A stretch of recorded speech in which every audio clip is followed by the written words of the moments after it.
Well, what we want to try to do with Medicaid is really three things. Number one is to make sure that we have a quality program where people are getting a great care product, getting in to see the doctors they need to see, and taking care of their health needs. Secondly, we want to make sure that they have access. That, it's one thing to say you have a great plan, but if you don't have specialists such as orthopedic surgeons and neurologists to see, then it doesn't mean much. And then finally, we're looking for budget predictability. We want to know in advance, just as in every other area of the budget, whether it's education or transportation or public safety, we know how much money we're going to spend each year.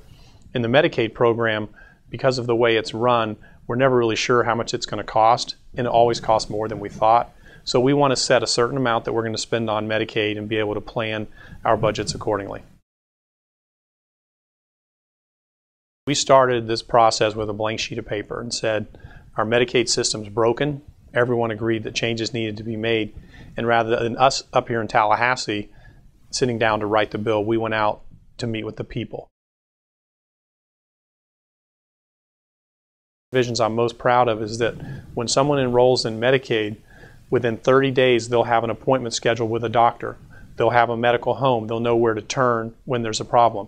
And then secondly, what we're doing is we know we have a problem where our emergency rooms are really being used for primary care, and that's not what they're intended for, which gets in the way of true emergencies, and it's much more expensive. So we've set up around the state 36 primary care clinics.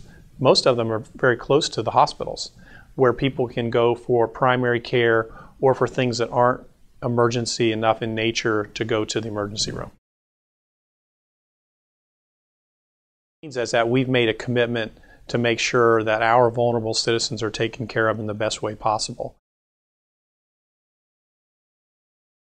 Well, we've released the draft bill to the public, so we're getting a lot of input and suggestions from citizens and individuals on how best to proceed. But I think what we could most use from our constituents is if they would contact their local senator or House member, or they can visit us on the website, which is flsenate.gov, to give their comments, or they can actually follow the bill once it's filed. We're still in the drafting stage because we want to give people lots of time to have suggestions, but we'd love to have even more input from the public. We'll also have a hearing this week where we've scheduled 5 hours of time to listen to more public testimony.